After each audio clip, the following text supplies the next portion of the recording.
Bueno, genial. ¿Estamos todos? Buenas tardes, la segunda clase.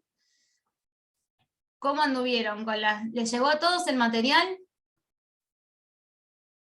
Me pueden contestar por el chat o sacarse el micrófono, no importa si hay ruido en las casas, estamos todos en las casas.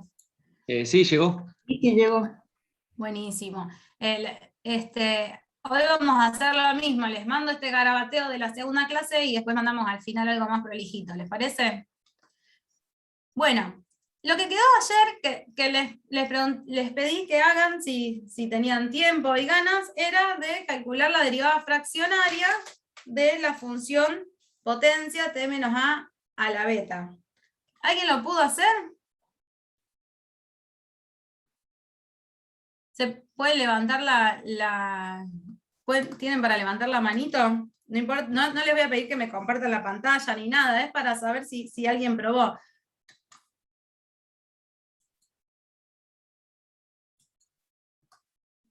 Bueno, yo acá veo poquitos. Pero lo hacemos ahora entre todos, y ahí veo una mano de Néstor, cualquier cosa nos podés ir ayudando a ver si nos dio ese resultado. ¿Esto qué es? Me sale una cosa del audio acá que me molesta. Acá. Bien, era el ejercicio 1. Estuve terrible ayer que se me ocurrió la genial idea de usar la tableta. Ay, perdón, ahí Vega, después yo entonces me guardo esta dirección de correo. Ahí está. La vamos a guardar, así la agregamos al correo general. Terrible que se me ocurrió usar la tableta cuando no la había usado nunca y no me salía la letra. El tema de ser zurda es como que no me entraba la mano ni nada. Pero por eso, y aparte, no sé si lo notaron, pero tengo como unos problemitas de ansiedad. A mí me gusta escribir rápido, ir hablando rápido, y no podía seguir con la misma velocidad de mi mente, así que agarré hoy y escribí un poquito, y ahora lo terminamos de escribir juntos los detalles que sean necesarios. El ejercicio de la clase, entonces, que quedó de la clase pasada, era que calculemos la integral alfa de la función t menos a la beta, ¿sí? Lo importante de tratar de escribirlo es para, acá me faltó un paréntesis, es para tratar de familiarizarse con el concepto de la integral fraccionaria, que nos tenemos que acordar siempre que si vamos a hacer una integral alfa, vamos a multiplicar por 1 sobre gamma la alfa, ¿sí? Que es nuestra generalización, como vimos, del factorial, y después vamos a poner la función adentro en la variable tau, y vamos a multiplicar por tau menos a la alfa menos 1, ¿sí?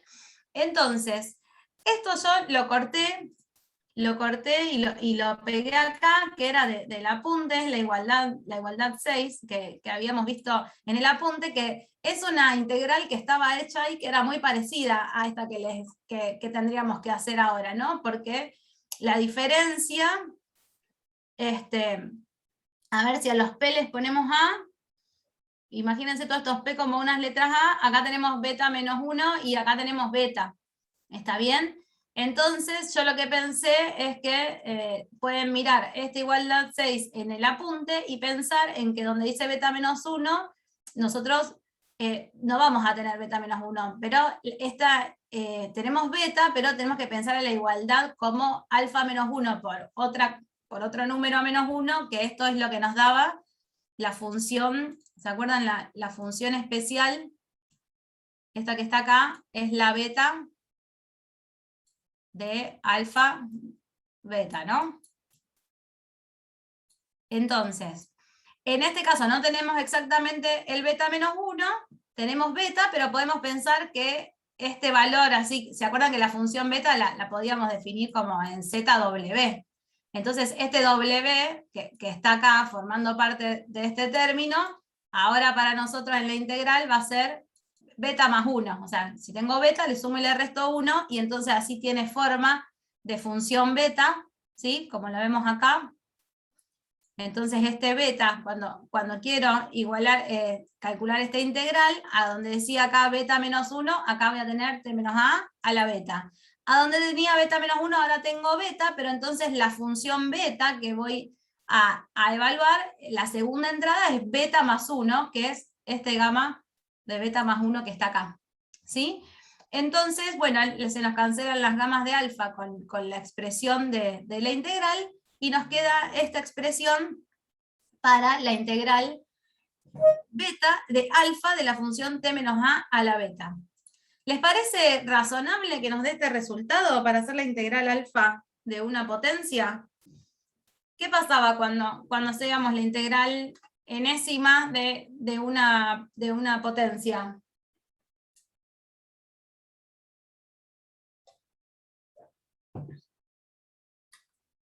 Si teníamos que hacer, qué sé yo, la integral n de t a la k, ¿sí? El resultado es una potencia t a la k más n. Exacto.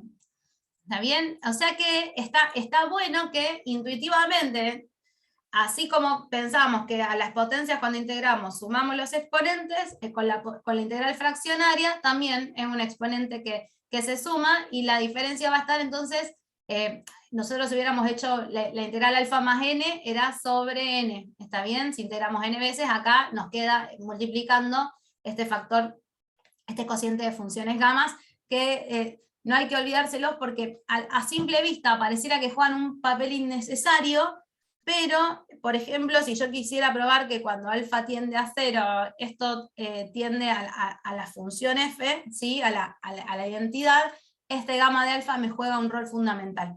¿Sí? Bueno, entonces eso era el ejercicio 1 que había quedado de ayer, para que tengamos la integral.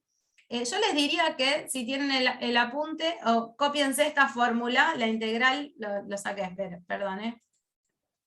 Esto que la integral alfa de t menos a la beta es gamma de beta más 1 sobre gamma de alfa más beta más 1, cópienselo en un papelito aparte, si no vamos viniendo acá porque lo vamos a usar bastante en la clase de hoy, este resultado. Bien, entonces, lo que les quería contar ayer, que supuestamente no llegué, pero vamos a hacerlo hoy, es qué pasa si queremos aplicar integral fraccionaria a una función que sea un poquito más buena que solamente integrable, ¿está bien? Que solamente L1. Y entonces aparece un espacio de funciones que es muy utilizado en el cálculo fraccionario, sobre todo en la línea esta que elegí para contarles, que es el de las funciones absolutamente continuas. ¿Sí? La definición de función absolutamente continua la tienen acá en la definición 5, son funciones continuas, pero que en particular, si yo tomo cualquier conjunto de finito de intervalos disjuntos, ¿sí? Que los hago todas las diferencias de longitudes menor que delta, entonces la diferencia de toda la suma de las imágenes en valor absoluto es menor que epsilon.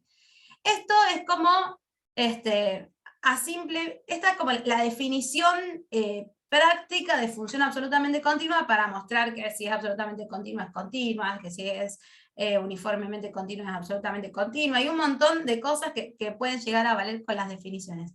Pero nosotros, desde el curso que estamos planteando acá, nos interesa integrar, derivar, ¿sí? Y entonces lo lindo de este conjunto de funciones, que probablemente lo vieron o no, y esta es la definición, para nosotros, yo quiero que cada vez que digamos que hay una función absolutamente continua, es que piensen en que es una función que es continua y que existe una función en L1, ¿sí? Definida a casi todo punto, de manera que la f la puedo escribir como la f en A más la integral entre A y T de esa función en L1.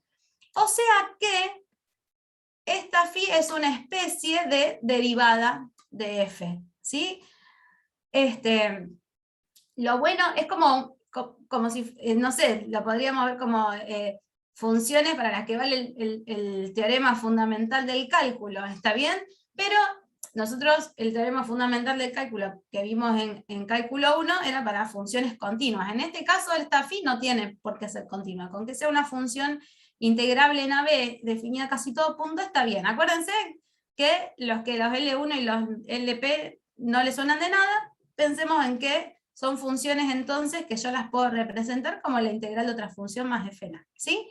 Y entonces, ¿por qué me interesa esto? Porque, insisto, son funciones que tienen una especie de derivada en L1 que no es la derivada clásica. Es interesante comentarles que no toda función que tiene derivada, casi todo punto, es absolutamente continua. Y entonces acá les dejo un ejemplito con la maravillosa función de Cantor, ¿sí? Que es siempre el contraejemplo para todos nuestros problemas. La solución a todos nuestros contraejemplos de las cosas que tendrían que pasar y no pasan. ¿Está bien? Yo acá no se las definí, o sea, simplemente les puse que consideren la función de Cantor, pero en cualquier libro de análisis o en Wikipedia ponen función de Cantor, está definida como por intervalito, después hace un límite cuando n tiende a infinito y resulta que es una función monótona, creciente, que en 0 vale 0, en 1 vale 1, pero que cuando yo la restringo a cualquier intervalo que tenga extremos en el conjunto de Cantor, vieron que es ese que es el 0, 1, 1/3, 2/3, y después cada uno lo divido en 3, y pongo esos dos puntitos, cada uno que tenga extremos en cada intervalito que tenga extremos en esos puntos del conjunto de Cantor, la función esta tiene una particularidad que es constante, entonces la derivada vale 0, y sin embargo no podemos escribir a phi de t como phi en 0 más esto, más la integral de phi, esta phi prima, que vale 0, en 0 y t, ¿por qué? Y porque esto sería siempre 0, porque la phi en 0 vale 0, y dijimos que esta función es monótona creciente y que el 1 vale 1. Entonces, no toda función que tenga derivada casi todo punto va a ser absolutamente continua. Tiene que ser un poquito más buena, ¿sí? Bueno, ¿qué pasa con las funciones absolutamente continuas? Por ejemplo, verifican esta propiedad, que si la función f es absolutamente continua, entonces la integral 1 menos alfa de esta función también es absolutamente continua. O sea, nos acabamos de meter en un conjunto, o sea, antes habíamos dicho que si una función estaba en L1, la integral alfa estaba en L1. Y ahora tenemos que si es absolutamente continua, su integral 1 menos alfa es absolutamente continua. En realidad podríamos poner la integral alfa, lo que pasa que está escrito así para ser coherente con lo que sigue. ¿Está bien? Bueno, entonces, miro el chat, a ver si está perfecto. Bien, ¿cómo probamos que la integral... bueno, y no solo eso, sino que vale esta formulita para la integral. Esta f', entonces, acuérdense quién es. Es esa, la phi que existe, de que a la f la podemos escribir como, sería esta que está acá, ¿no? A esta phi la vamos a llamar f'. ¿Sí? Porque para nosotros es la derivada de f casi todo punto. Bueno, ¿cómo probamos que esta expresión es una función absolutamente continua? Primero que esta expresión se obtiene reemplazando diciendo, bueno, si la f es absolutamente continua, la f es igual a f en a más la integral entre a y t de la phi, ¿sí? O de la f', y le hago integral 1 menos alfa a todo. Pero la f en a es una constante, y entonces la integral 1 menos alfa de si quieren, del t menos a a la 0, porque esto sale como una constante, si tuviéramos acá la potencia t menos a la 0, si quisiéramos hacerle la integral 1 menos alfa, con lo que vimos recién, sabemos que hay unos exponentes dando vuelta, unos cocientes con las gamas, que ahora no nos vamos a poner a recordar perfecto, pero lo interesante es que sabemos que la potencia, t menos ¿a qué va a estar elevado? Se suman los exponentes, entonces esto va a ser 0 más 1 menos alfa. ¿Sí? Que es exactamente el t menos a la 1 menos alfa que tenemos acá. Esto surgió de integrar el t menos a la 0 porque la f en a era constante. ¿Sí? Y después tenemos esta expresión, esto donde estaba, bueno, esta es a la que queremos llegar, ¿no? Y después teníamos la integral entre a y t de la f'. Esta era cuando reemplacé, suponiendo de entrada que era absolutamente continua. Entonces, para probar que es absolutamente continua, no vamos a entrar en detalle en todos los pasos, pero lo lindo es la idea. Yo le apliqué integral y la primera parte es una función absolutamente continua, porque la t menos a, la 1 menos alfa sobre 1 menos alfa es la integral de una función. ¿De cuál? De la t menos a la menos alfa. Y la t menos a la menos alfa es una función integrable en L1. Entonces, ella misma, t menos a, esta misma es una función absolutamente continua, porque la puedo escribir como 0 más la integral entre a y t de una función que es L1. Y entonces, para probar que todo esto que está acá también es una función absolutamente continua, lo que voy a tratar es de pensar, de escribir a esta integral doble, con argumentos válidos, en términos de una sola integral. Si yo escribo esta integral doble como una sola integral, y lo de adentro es una función en L1, entonces la integral, esto es la integral de algo en L1, y entonces otra vez le voy a poder decir, listo, entonces esta expresión que yo tengo acá para la integral 1 menos alfa f va a ser una función absolutamente continua. ¿Está bien? Y entonces de eso se trata la última parte acá de la demostración que vemos ahí, de explicar por qué esto es una función de L1. ¿Sí? Más aún, de esta misma expresión, esta es absolutamente continua, que es la integral entre a y t de t menos a la menos alfa. Y esta es la integral entre a y t de otra cosa. O sea que, miren, si miramos acá la expresión de absolutamente continua, que es f en t igual a f en a, más la integral entre a y t en algo, en esta expresión que me queda acá, como estas son dos integrales directamente de algo que es integrable, me va a quedar que la integral de esta f en a es 0. ¿Sí? O sea que sabemos que si f es absolutamente continua, su integral también es continua, absolutamente continua, y que cuando la evalúo en a me da 0, que es algo parecido a cuando integrábamos, le hacemos la integral 1. ¿Sí? Si la función es continua, cuando yo hago el límite, cuando tiendo al extremo inferior de integración, ese valor es 0. ¿Sí? Pero les cuento acá una particularidad de que no siempre yo voy a poder decir que la integral alfa de una función cuando me acerco al extremo ese es 0. ¿Por qué? Porque, por ejemplo, si quiero ver que eso no se cumple, voy a tratar de integrar una función que no sea absolutamente continua. ¿Sí? Entonces, por ejemplo, voy a tomar la función t menos a la menos 3/4, ¿sí? Y le voy a hacer la integral 1/2, o sea, elegí un integral que sea más chiquito, porque si le pongo integral 1, seguramente se me va a convertir en una cosa muy buena. Entonces, me tomo la menos 3/4, que es L1, que la puedo integrar, y le voy a aplicar la integral 1/2. Esto, la integral 1 menos alfa, para usar la notación del ejemplo que veníamos haciendo, pero para mí no es otra cosa que la integral 1/2 de esto a la menos 3/4. ¿A qué era igual? Si recordamos la formulita, gamma de potencia más 1, alfa más beta más 1. O sea que tenemos menos 3/4 más 1, 1/2 menos 3/4 más 1. Y la potencia es la que se suman. Pero el 1/2 no lo superó al menos 3/4, y entonces cuando t tiende a, esto tiende a infinito. ¿Sí? O sea que no siempre voy a tener esta propiedad para si la función no es suficientemente buena. ¿Sí?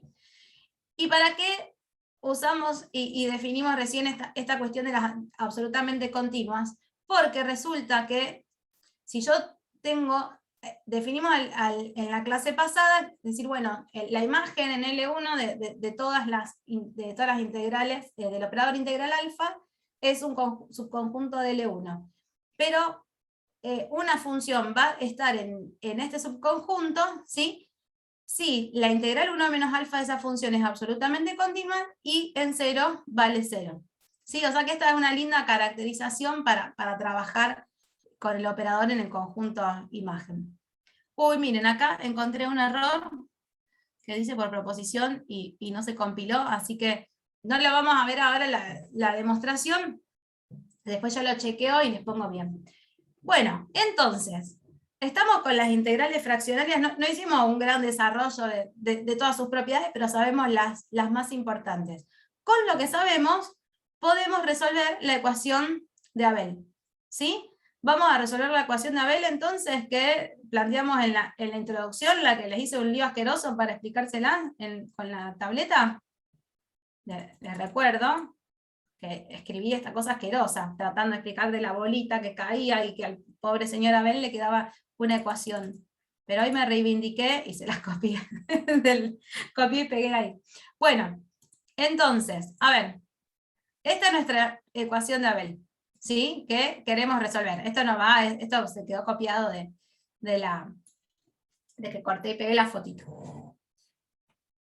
Bien, Abel escribió en un costadito de su hoja que la f era la derivada 1/2 del t de i. ¿Sí? ¿Quieren que tratemos nosotros de resolverla con lo que sabemos hasta ahora? ¿Qué harían para tratar de resolver esta ecuación? No se asusten que voy a agarrar la tableta.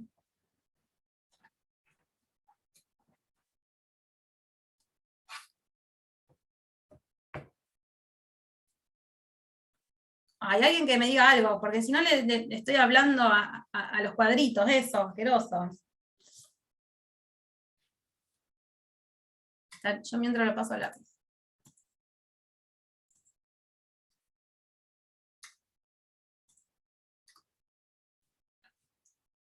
¿A qué es igual esta expresión que está acá? ¿La podemos pensar como una integral fraccionaria?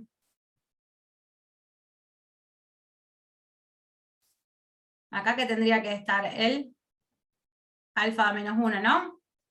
Y me faltaría el gamma de alfa, o sea que le tenemos que poner gamma de alfa y un gamma de alfa. ¿Sí? ¿Cuál será nuestro alfa adecuado entonces para esta expresión? Si quiero que alfa menos 1 me dé menos 1/2. ¿1/2? 1/2. Y entonces voy a decir, esto es gamma de 1/2 sobre raíz de 2g por la integral desde 0, 1/2 de la f en i. Esta es la expresión equivalente a la ecuación de Abel con la notación de integral fraccionaria. ¿Sí? Entonces, ¿qué podemos hacer para resolverla? Para despejar la f. ¿Sí? Y después vemos que si es coherente con lo que dijo Abel.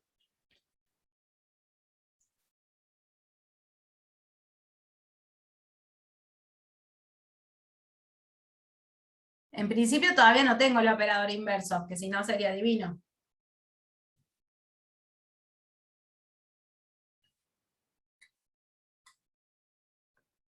Claro, si tuviese el inverso derivaría ambos miembros, pero Claro, no no lo lo puedo hacer. tenemos. Entonces busquemos alguna estrategia. Yo voy pasando esto de acá.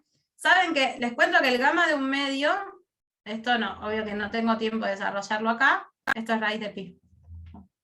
Para darle. Ven que cuando me apuro la arruino. Si no me apuro, no les digo que es una hermosura, pero pasa a ser decente. Bien. Lo que podemos hacer para tratar de despejarlo con nuestros artilugios hasta el momento es lo que hizo Abel en su paper del 1800 no sé cuánto, que es aplicarle, en realidad él integró, ¿no? Multiplicaba, integraba, pero nosotros ahora nuestros operadores tienen nombre, y entonces le vamos a aplicar integral 1/2 a ambos miembros. Lo otro ya lo pasé de este lado, y entonces cuando hagamos la integral 1/2, de la integral 1/2, no pongo los ceritos de allá porque me desespera que no termino más. Esto, ¿se acuerdan qué pasaba cuando hacíamos integral de integral? Se sumaban, ¿sí? Esto es la integral 1/2 más 1/2, o sea que es la integral de f. Ah, bueno, pero si entonces toda esta expresión es la integral de f, ahora sí se derivan. La f de i va a ser igual a ¿qué cosa? Bueno, dejamos las constantes afuera de la derivada respecto de i de la integral 1/2 de t de i. Belleza. Hoy me reivindiqué un poco, ¿no? Para que la corremos. Bueno, entonces, tenemos una expresión para la incógnita f en la ecuación de Abel. ¿Quién fue? La derivada de la integral 1/2 de t. Y Abel había escrito que la f era la derivada 1/2 de t. O sea que podríamos decir, bueno, entonces quizás esto que está acá podrá ser una expresión para la derivada de un medio. Ay, me llevé la tableta para allá y ahora tardo 3 horas. Ah, ya la arruiné, ¿venía bien? Bueno, no importa, ustedes me entienden, ¿sí? Todo esto podrá ser una expresión para la derivada de un medio, y más aún, si lo hubiéramos hecho con alfa, ¿hubiera cambiado algo? Si en vez de ser este acá menos un medio, hubiera estado el alfa menos 1, ¿sí? ¿Se imaginan? Si acá en vez de estar en un medio hubiera estado el alfa menos 1, esto hubiera sido gamma de alfa integral alfa, ¿sí? ¿Y por qué hubiera tenido que multiplicar para que me quede la integral 1? Por la integral 1 menos alfa a ambos miembros, 1 menos alfa más alfa, me iba a quedar, eso es un alfa, chicos, me iba a quedar la integral 1. O sea que lo mismo que pusimos acá, pero acá en vez de un medio nos hubiera quedado con 1 menos alfa, y bueno, el raíz de pi hubiera sido un gamma de alfa seguramente.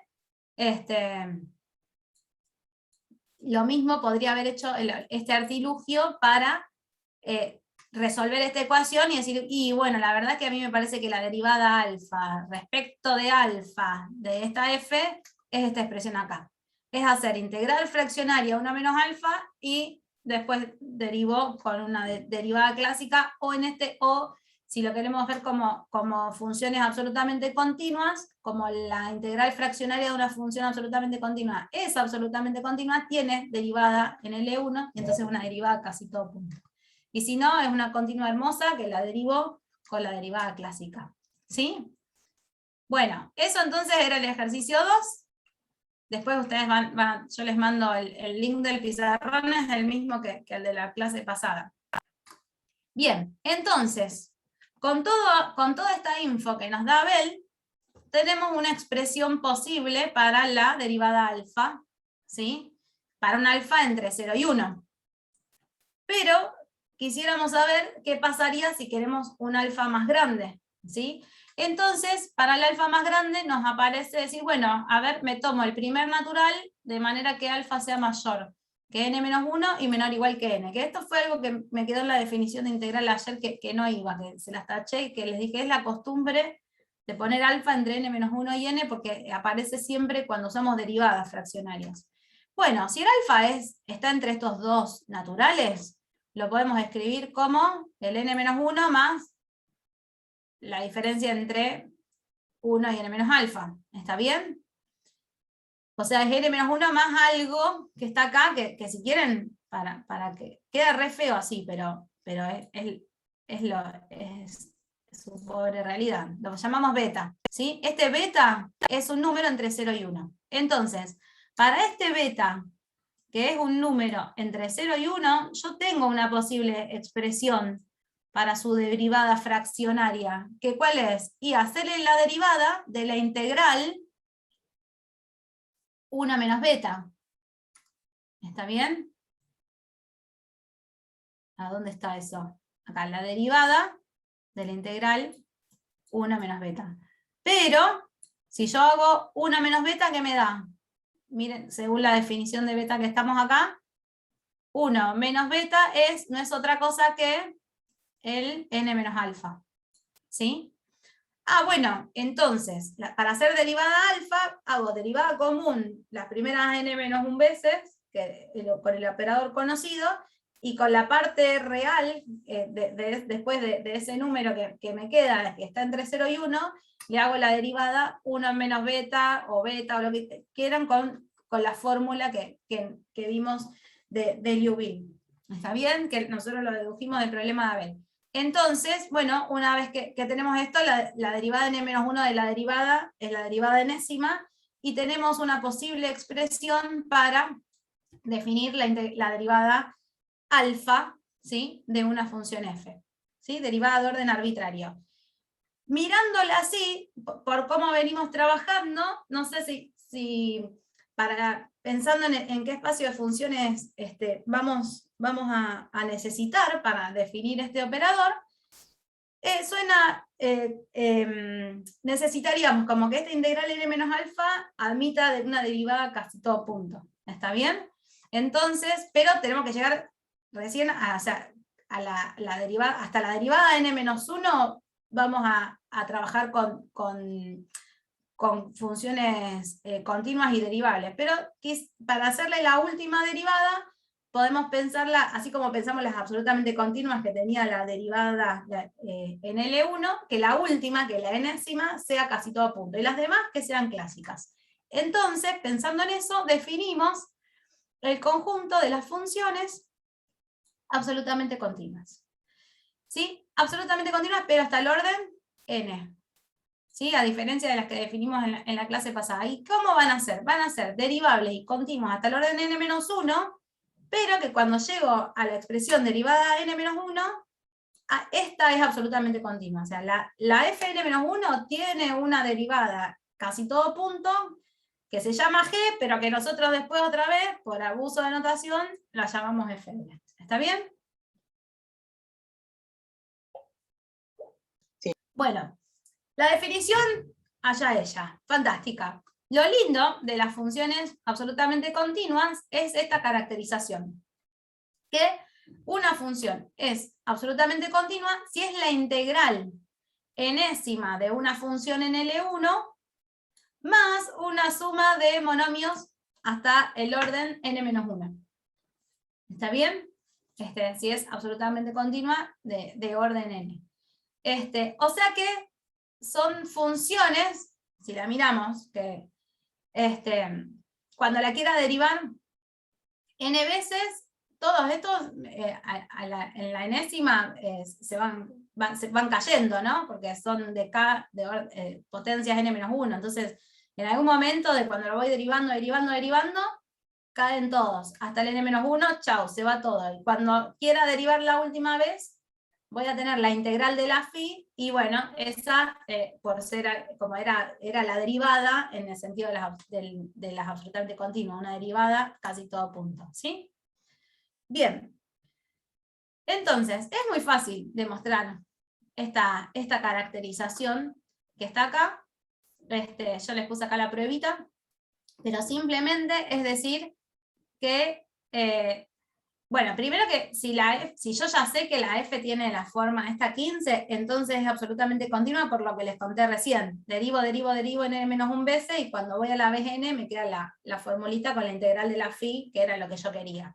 Si quiero hacerlo al revés, digo, bueno, tengo una f que es absolutamente continua hasta el orden n, y quiero ver si la puedo expresar en la fórmula 15, entonces lo que voy a hacer es integrar. Voy a ir integrando n-1 veces. Cuando integro la primera vez, ¿qué me va a pasar acá?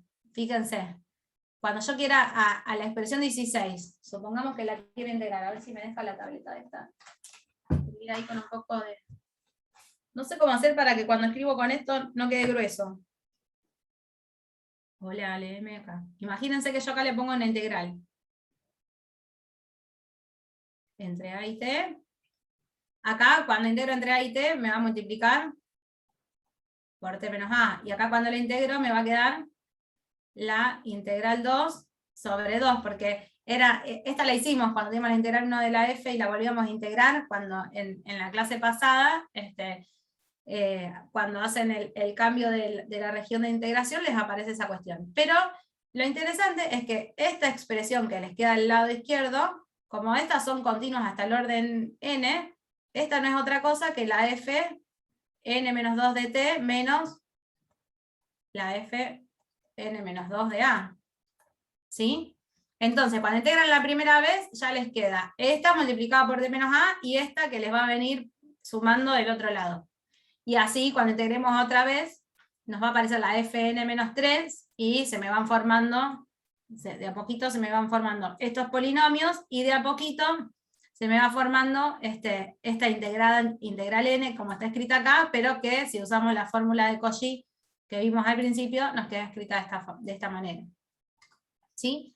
O sea que todo eso para decir que las absolutamente continuas hasta el orden n son la integral enésima de una función L1 más constantes por polinomios, pero que potencias de exponente natural, pero que tienen orden menor que n. Bien. ¿Qué está bueno de estas funciones absolutamente continuas hasta el orden n? Porque nosotros dijimos, buenísimo, si la derivada enésima tiene una derivada enésima en el sentido de L1, entonces ando bien para aplicarle la integral fraccionaria al orden n. Pero no sé si recuerdan que cuando quisimos recién pensar en una posible definición para la derivada fraccionaria, que la teníamos por acá, era la derivada n de la integral n menos alfa. O sea que yo necesitaría en realidad que la in menos alfa sea absolutamente continua hasta el orden n. Así yo después le puedo hacer esta derivada enésima en ese sentido. Bueno, resulta que si la f es absolutamente continua, entonces su integral n menos alfa también lo es. Entonces yo, para definir el espacio en donde me sienta confortable, puedo decir directamente que tomo las funciones absolutamente continuas, hasta el orden n. Y entonces a estas funciones yo sé que le puedo hacer la integral n menos alfa, ¿sí? Que sigue siendo absolutamente continua, y entonces después la puedo derivar hasta el orden n, y tener una expresión para esta derivada fraccionaria. ¿Sí? Esta derivada fraccionaria que acabamos de definir acá, es la derivada fraccionaria de Riemann-Liouville. Ay, pero qué clarito que está esto. ¿Qué me está pasando? Paren que los corro. Ustedes no ven ahí donde el cartelito que yo les veo las caras, ¿no? Va, las caras. Corrí todo. Ahí va. Todo porque me molestaba que esto estaba clarito y no se me puso menos clarito. Bueno, no importa. Cuando estoy en vivo no me salen las cosas. A ver qué hay en el chat. Bien. Entonces, en el chat decían derivamos, o sea, derivamos una integral fraccionaria. Hacemos una derivada clásica de una integral fraccionaria, que era el concepto de orden arbitrario que conocimos ayer y con el que andábamos bien. Esta es la derivada de Riemann-Liouville, ¿sí? A simple vista, diferencias con con la derivada común. Ah, ahora sí me lo hace más oscurito. A diferencia de las del operador derivada común, que es el límite del cociente incremental. ¿Sí? Si queremos hacer una derivada, pensemos en la derivada de orden 1, si quieren, y piensen en una derivada fraccionaria de algo que está cerca de 1. Para la derivada 1, nosotros derivamos al límite del cociente incremental, nos importan todos los valores que están cerca de la función, es cómo se está, cómo son los cambios de esa función instantáneos, y en cambio acá, para hacer la derivada alfa, no es para nada local, me interesan todos los valores de la función desde el momento A hasta el momento T. Entonces la primera propiedad que tiene esta derivada es la no localidad. ¿Sí? Segundo, les puse acá una proposición con algunas propiedades básicas de la derivada de Riemann-Liouville, ¿sí? ¿Qué es? Que primero la linealidad, que es una pavada, después se lo dejo para que ustedes lo hagan, y es interesante que si alfa es un natural, coincide con la derivada clásica. O sea, estamos definiendo un operador no local, pero que cuando el orden de derivación coincide con un número natural, pasa a ser la derivada clásica. O sea que hay una relación que se recupera esa localidad en los naturales, pero cuando me voy de los naturales, la pierdo. ¿Sí? Irme de los naturales significa perder esa localidad. Esto es muy sencillo de probar, porque es reemplazar alfa igual a n en la definición. Si alfa es n, esto es la integral 0, y definimos la integral 0 como el operador identidad. Así que no hay más nada que hacer. Y la otra cosa importante, que era lo que nos hubiera gustado hacer con la ecuación de Abel, es que el operador derivada de Riemann-Liouville es el inverso a izquierda de la integral fraccionaria de Riemann-Liouville. ¿Sí? ¿Y esto por qué va a ocurrir? A ver si ponemos acá el lapicito. Está como ejercicio, pero si me das bola, ¿qué sería la derivada alfa de la integral alfa? sería la derivada alfa, si miramos acá, es la derivada n de la integral n menos alfa. ¿Está bien? O sea que esto que está acá es la derivada enésima de la integral n menos alfa. De la integral alfa de la f. Pero las integrales eran, por el orden en el que estoy haciendo estas operaciones, esto yo lo puedo escribir como n menos alfa más alfa. Y ahí se cancela. Y ahí se cancelan. Y entonces la derivada enésima de la integral enésima, ahí uso teorema fundamental del cálculo, o que también vale que la derivada enésima de la integral es la función casi todo punto en análisis real, el que quieran, de los teoremas que hayan visto, pero es que la derivada de la integral es la función. ¿Sí? Casi todo punto o en todo punto, según el teorema que quieran usar. Lo lindo de la matemática es que las ecuaciones, las cosas van siendo las mismas, o sea, usamos la misma notación y le vamos dando distintos sentidos según el nivel de abstracción en el que queramos trabajar. Ah, ustedes no se ven, que yo veo acá algunas caritas, bueno, fantástico. Bueno, entonces, yo acá lo que les quería proponer como ejercicio para ahora es decir, bueno, si nosotros sabemos, tenemos una fórmula para hallar las integrales de orden alfa de las potencias, podemos calcular las derivadas alfa, las derivadas de Riemann-Liouville de este tipo de funciones. ¿Sí? ¿Lo hacemos? Miren, acá hubiera quedado divino, cuando dijimos al principio, ahí me leyó, con lo que vimos recién, podríamos haber dicho que la derivada 1/2 de Riemann-Liouville de la t, de ahí iba a ser igual a raíz de pi sobre raíz de 2g de la f. ¿Sí? Sí, si hubiéramos conocido antes en el ejercicio 2 ese concepto. Bueno, entonces, a partir de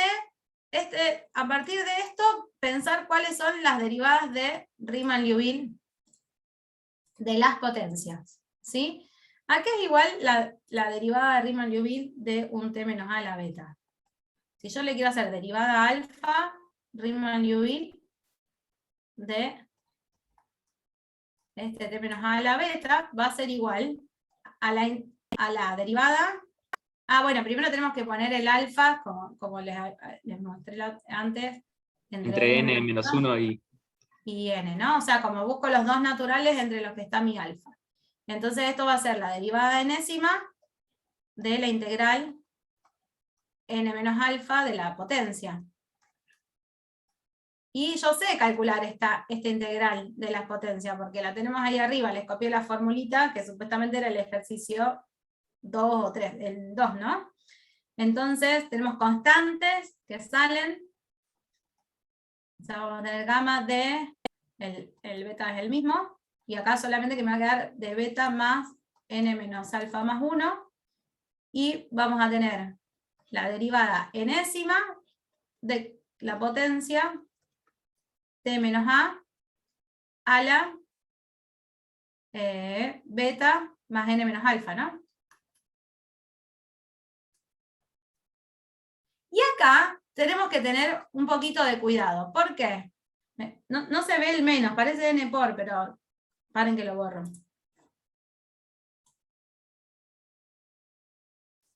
Tanta prolijidad me está haciendo daño. N, ya me olvidé que tenía que escribir.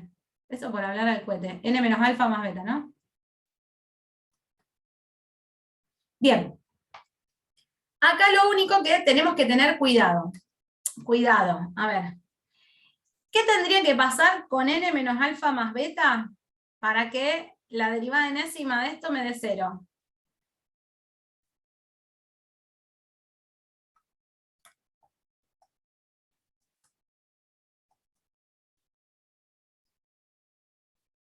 ¿Qué tendría que pasar para que cuando haga las derivadas de enésimas de unas potencias me den 0? ¿Que sea 0 eso? ¿Puede ser? Si es 0, es una constante, la derivada enésima de una constante es 0. el beta sea menor o igual a alfa. Beta menor o igual que alfa, no necesariamente, porque sigue siendo una potencia que puede seguir siendo real. Si vale 1 y hago derivada enésima, 0. Si vale 2, y supongamos que el n es mayor que 2, también. Para que sea una constante. Claro, es como, cada vez que eso sea un monomio común, le pongo j, ¿les parece? Con un j que esté en el 0, como dijeron, hasta el n-1, ¿no? Hasta el n-1, como que ahí me va a quedar menor, y si yo hago derivada de eso, me da 0. ¿Sí? En cambio, si... Polinomio de grado menor, ¿puede ser? Claro, en realidad es una relación entre alfa y beta, ¿no? Porque yo quiero hacer derivada, claro, polinomio de grado menor que n, exactamente. Son monomios de grado menor que n, cuando le haga derivada enésima me va a dar 0. Y entonces va a resultar que lo que está pasando es que este beta no es cualquier beta, sino que es igual a alfa menos n más j, ¿no? Si beta es de la forma alfa menos n más j, con un j que sea 0, 1, n menos 1, la derivada de esta me da 0. Si no es alfa por n menos j, entonces ¿qué va a pasar?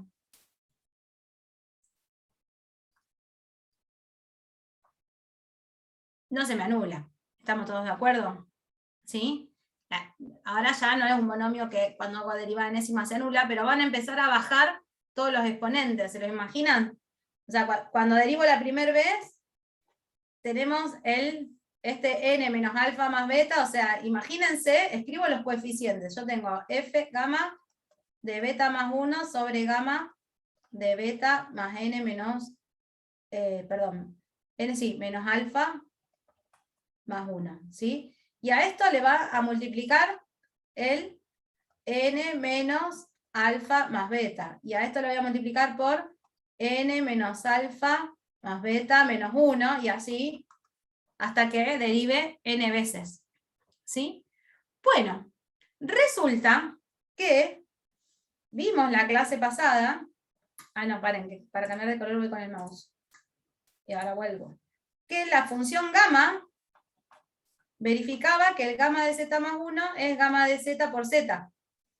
O sea que el gamma, déjenme pensar qué relación quiero, sí. O sea que el gamma de z es igual a z sobre gamma de z más 1. ¿Sí?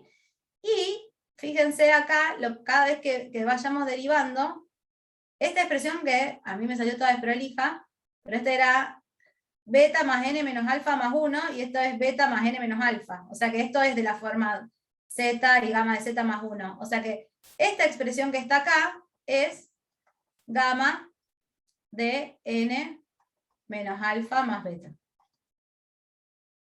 ¿Sí? Algo hice mal, porque me tendría que quedar abajo.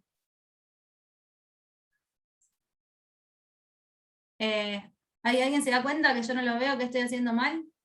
Y al despejar gamma de z, al revés la fracción.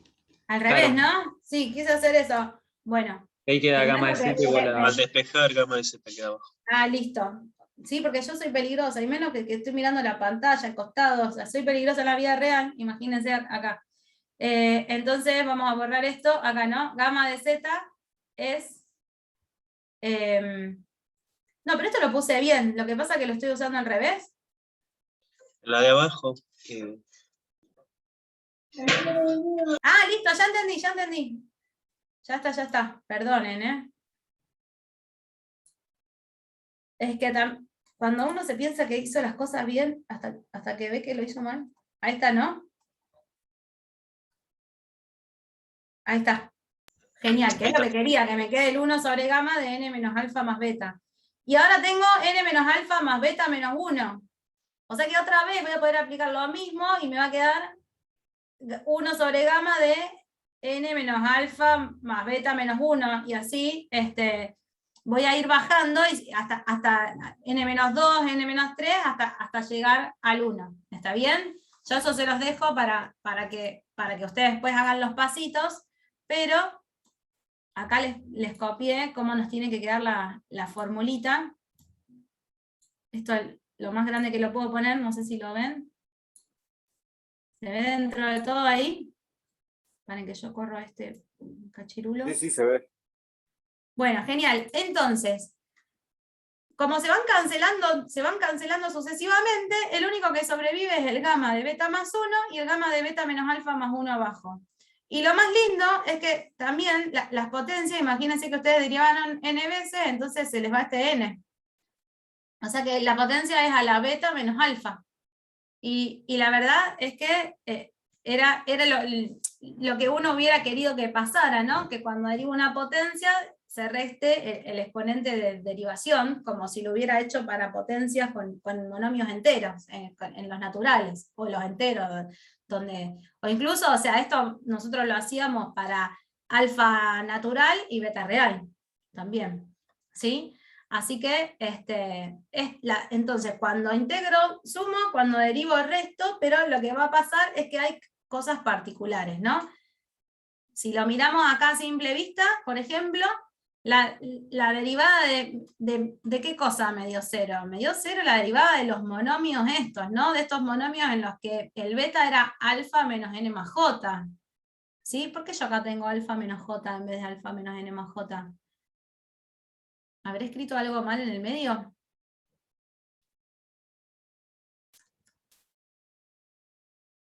Bueno. Debe ser otra forma de escribir lo mismo, porque si el beta es alfa menos j, cuando hacemos n menos alfa más alfa menos j, nos queda n menos j. Debe ser como que queda el orden. Sí, porque ahí el J arranca del 1. Sí, debo haber hecho ahora como va de 0 al n-1, pero la idea es la misma, es que me queda un monomio, ¿está bien? Entonces, este monomio en el que está elevado a la alfa menos j, las derivadas de eso me dan 0. Y en las derivadas comunes, ¿qué era lo que me daba 0, por ejemplo? ¿La derivada de qué función siempre es 0? De una constante. De una constante. Y acá, miren que si quisiéramos una constante, ¿qué tenemos que poner? Beta igual a 0. Si ponemos acá beta igual a 0, nos va a quedar que la derivada, no es este caso, así que está en el distinto de alfa menos j, la derivada de beta igual a 0 es gamma de 1 menos alfa sobre t menos tau a la beta menos alfa. O sea que la derivada de las constantes, de la derivada de Riemann-Liouville de una constante, no es 0. Y no solo no es 0, sino que es una función asquerosa, porque tiene una singularidad en A o en el origen, o donde lo quiera estar trabajando. Ese es un problema para las derivadas de Riemann-Liouville y para trabajar con ellas. ¿Sí? Yo acá les puse algunas entonces, cosas importantes de este ejemplo, y es este dato curioso que entonces la derivada de una constante es como es lineal, la podemos sacar y podemos pensar que este 1 esté menos a la 0 y aplicamos la formulita esa que yo les puse ahí. ¿Qué dedujimos ahí? Entonces nos queda esta expresión que está acá, que está lejos de ser 0. Después teníamos estas funciones a la alfa menos j, son como cumplen el rol de las potencias naturales, que si pienso en el operador, derivada enésima, ¿sí? Y otra cosa interesante es que no siempre podemos hacer derivadas sucesivas, y entonces como que la derivada alfa 1 de la alfa 2 es la alfa 1 más alfa 2, y lo podemos hacer con un contraejemplo que viene de acá. Está bueno notar que cuando planteamos recién de hacer el ejercicio, yo creo que no lo anotamos, pero este beta, como era el de la integral, ¿sí? Era el que supuestamente había que hacer de tarea para hoy, este beta es mayor que menos 1. Y la verdad es que todos los pasos que siguen los puedo hacerlo más bien con beta mayor que menos 1. No es un problema para mí que beta esté entre menos 1 y 0. O sea que puedo aplicar derivada de Riemann-Liouville a funciones, a estas funciones potencias con el beta entre menos 1 y 0, aunque no sea absolutamente continua. Esto no contradice la definición que yo hice, sino que en realidad me está dejando que aplique este operador en otros casos, en casos que no son, a funciones que no están en el espacio en el que quisimos trabajar, en el que uno trata de desarrollar la teoría y donde el mundo me sonríe. Por ejemplo, pero sí se puede aplicar, o sea, mientras sea finito, mientras tenga sentido la expresión, uno lo puede aplicar. Entonces, por ejemplo, si tomamos el t a la menos 1/2 y le hacemos derivada alfa, ¿sí? ¿Qué va a pasar cuando yo le haga la derivada 1/2 de la función de la t a la menos 1/2? Esto lo puse mal. Ah, no, está bien, lo puse bien. Porque si el t a la menos 1/2 no es otra cosa que el 1/2 menos 1, ¿no? Entonces es de la forma alfa menos j, de lo que vimos antes. Por lo tanto, la derivada alfa, la derivada 1/2 de esta f es 0. Por lo que vimos antes de cuando tiene la forma alfa menos j, las derivadas me dan 0. Si ahora a su vez, una vez que me dio 0, bueno, la derivada de Riemann-Liouville de las constantes es esa cosa asquerosa que vimos recién, salvo que k sea 0. Si k es 0, sepan disculpar, miren, acá encontré otra errata, el k sobrevive acá. O sea que si k es 0, todo esto es 0. Y entonces la derivada de Riemann-Liouville del 0 es 0. O sea que hice primero 1/2 y después derivé 1/2 y me dio 0. Pero si hubiera hecho la derivada 1/2 más 1/2, es la derivada 1 de la función, bueno, acá puse f de x y es f de t, que tenemos definida ahí, de t a la menos 1/2, y esta la derivamos como nosotros sabemos en el sentido clásico, y nada que ver, no nos da 0, nos da 1 sobre 1/2 de t a la 3/2. ¿Sí? O sea que ya tenemos un caso en que no se sumaron los exponentes y no fue algo iterativo el tema. Ya van varios problemas, no sé si los van captando a los problemas que tiene esta derivada. Vengo al chat. Bueno, cualquier cosa saben que me van preguntando. Bueno, entonces, el teorema que les cuento ahora es una caracterización que, si estoy en el espacio de las funciones absolutamente continuas, la derivada de Riemann-Liouville se puede escribir de esta forma. Existe para casi todo punto, y más aún se puede expresar como, ¿se acuerdan cuando pensamos en las funciones absolutamente continuas? Eran como unas sumas de potencias más la integral enésima de esa phi que era L1. Ahora, ¿qué sería? Una suma de potencias, ¿de qué orden? De orden k menos alfa, y esto que está acá es la integral n menos alfa de la fn. Lapicito. Esto es la integral n menos alfa de la fn, que acuérdense que esta era una que existía casi todo punto. O la fn clásica para los que quieran. ¿Sí? Lo de la parte de acá abajo, a veces lo pongo abajo, a veces lo pongo arriba, pero esto es lo mismo que si hubiéramos puesto t menos tau a la n menos alfa menos 1, ¿no? Sí. Bien, entonces,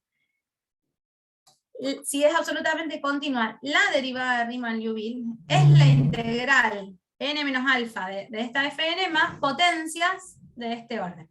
¿Sí? No les voy a... La demostración es muy parecida a lo mismo que se hacía para... O sea, hay que reemplazar que la f es absolutamente continua y que otra cosa. A ver, déjenme ver que no me acuerdo. Esto es la derivada... primero, acá en el primer paso, es la definición. Primero la definición. Acá uso que la expresión de las ACN, ¿no? Que si la f estaba en las absolutamente continuas hasta el orden n, se escribía como esta suma. Y después, otra vez, distribuyo con la linealidad, la integral, uso la propiedad asociativa y conmutativa, y acá lo que voy a usar es que este que está acá lo volví a escribir como derivada alfa. Y tenemos una expresión para las derivadas alfa de las potencias. Es la potencia k menos alfa, y vienen estas gamas acá multiplicando según la formulita que dejamos acá en el ejercicio 4. ¿Sí? Pero como siempre, el mundo fraccionario me sonríe porque el gamma del k-1 se cancela con el k factorial. Y hace que me quede un poquito más linda la expresión. ¿Sí? O sea que, si una función es absolutamente continua hasta el orden n, su derivada alfa existe casi todo punto, está bien definida y tiene esta expresión que está acá. De lo cual podemos ver en principio que la derivada de Riemann-Liouville de una función, acuérdense que el alfa era mayor que n-1 y menor o igual que n.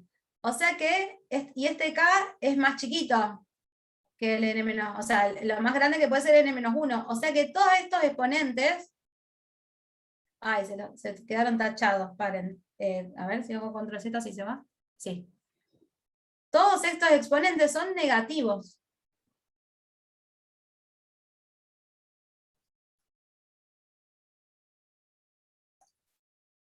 O sea que yo tengo una función divina, continua hasta el orden enésimo, bla, bla, bla, bla, bla, y cuando le hago la derivada de Riemann-Liouville me quedan un montón o sea, me queda una función que tiene muchas expresiones como potencias con singularidades de distintos órdenes en el t igual a a. ¿Sí? Es más, ¿sí? Le escribimos como para un alfa entre 0 y 1, nos aparece esta misma expresión que era la del teorema, queda expresada así. O sea que acá se ve bien esta singularidad de la que yo les estoy hablando porque la escribí directamente abajo. Pero también podríamos decir, che, si la f_n vale 0, o sea, si yo le aplicara la derivada de Riemann-Liouville a funciones que n valgan 0, entonces me sacaría de encima esto y ya no tengo más la singularidad, la tengo directamente expresada como la integral fraccionaria de la f'. Y eso estaría un poquito mejor, sacarme ese problema de encima. No sé qué opinan. Bueno, vamos a ver a qué nos lleva esto. ¿Qué otra cosa les escribí acá? Ah, esto estaba lindo. Sabrina, Dime. quedarían 5 minutos porque tienen que usar la sala.